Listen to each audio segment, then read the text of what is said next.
There is more support. It's growing. I've said from the beginning, I'm going to be responsible with this. I support my majority. I support the majority next time.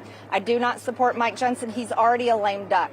If we had the vote today in our conference, he would not be speaker today. He's already a lame duck. He can't raise money. Everyone knows it. We know we can't win the majority next year without raising money. He can't be speaker. He doesn't have the vote. This is the process that just has to Are you going to talk to? There is more support. It's growing. I've said from the beginning, I'm going to be responsible with this. I support my majority. I support the majority next time. I do not support Mike Johnson. He's already a lame duck. Marjorie Taylor-Greene calls fellow Congressman Mike Johnson a treacherous lame duck. Congresswoman Marjorie Taylor-Greene, known for her fiery rhetoric, just dropped a bombshell on fellow Republican Mike Johnson, sparking a blaze that could ruin more than just political careers. In this video, we'll unpack the explosive exchange that's not just about personal disputes, but could reshape the leadership and future of an entire political party. What triggered Greene's outburst? How deep do the rifts within the party go? Buckle up as we dissect one of the most heated moments in recent political memory, and what it means for everyone involved. Greene accuses Johnson of selling out the Republican Party and siding with the murder industry, as Greene lashed out, accusing Johnson of betraying Republican values and siding with interests she deems harmful to America, such as foreign interventions and what she calls the murder industry. The tension reached a boiling point. Her accusation that Johnson's actions were a sellout to American values adds fuel to an already blazing fire within the party. But who are Marjorie Taylor-Greene and Mike Johnson? Before we dive deep into the fiery words exchanged, let's set the stage with the key players in this drama: Marjorie Taylor-Greene and Mike Johnson. Known for her no-holds-barred approach, Greene is a figure who's no stranger to headlines, often stirring controversy with her outspoken stance on various issues. Representing Georgia, her tactics and rhetoric have both fans and critics buzzing.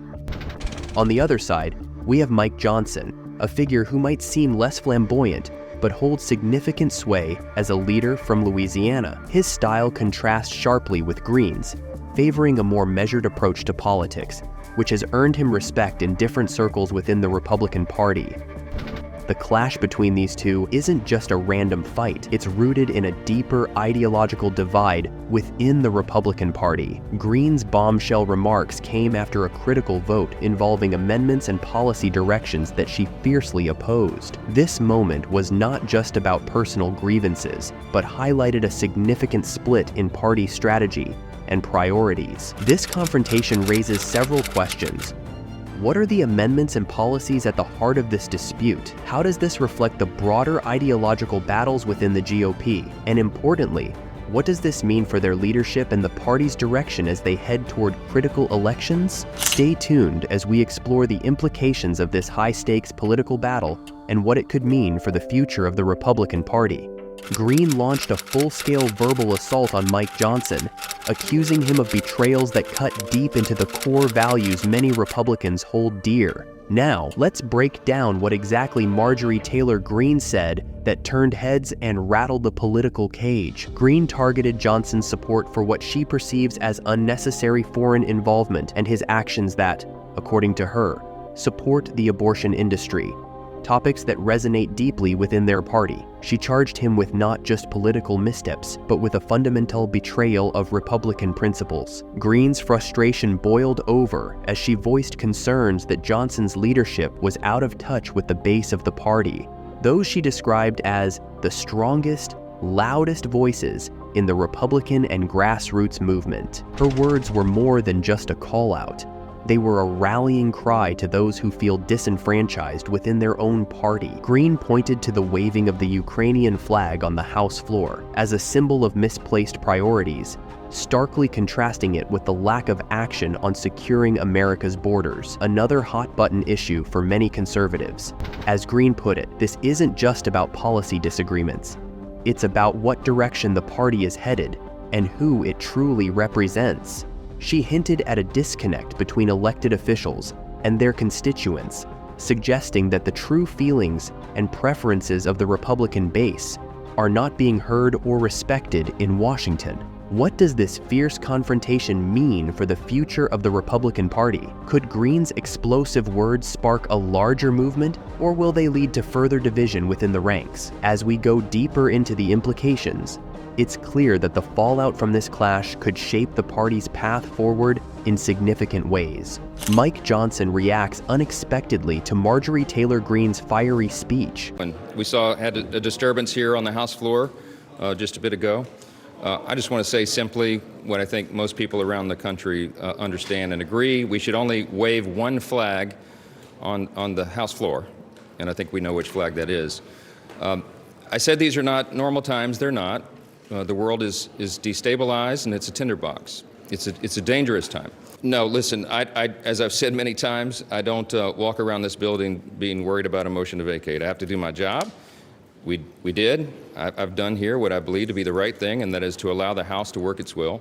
And as I've said, you do the right thing and you let the chips fall where they may. After Marjorie Taylor-Greene's fiery accusations, Mike Johnson's response was like a splash of cold water on a hot flame. Instead of firing back, Johnson kept his cool, emphasizing unity and sticking to the core conservative values. He talked about the importance of focusing on what he sees as the real issues, like strengthening the economy and national security, rather than getting caught up in internal disputes. Johnson aimed to present himself as a stabilizing force within the party, subtly pushing back against Greene's claim that he was out of touch with the base. His calm approach contrasted sharply with Greene's aggressive tone, showing a different style of leadership that some in the party appreciate for its focus on diplomacy and long-term strategy.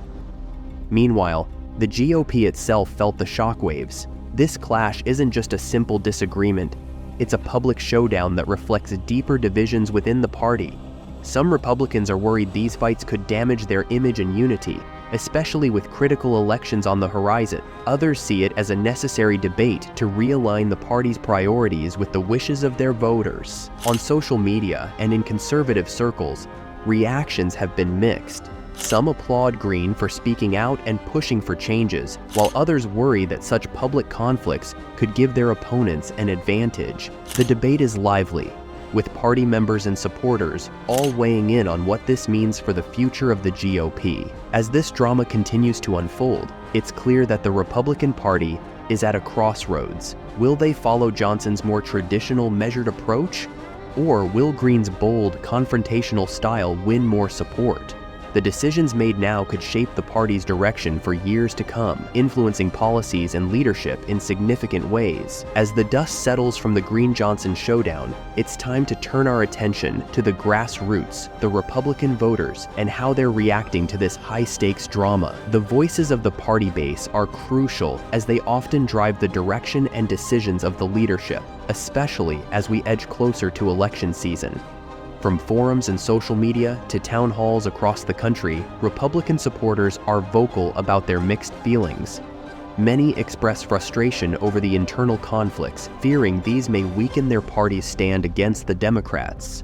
They argue that unity is key to winning upcoming elections and that public disputes could fracture their voter base. However, there's also a significant number of supporters who feel that these fiery debates are necessary for the party to realign with its core values.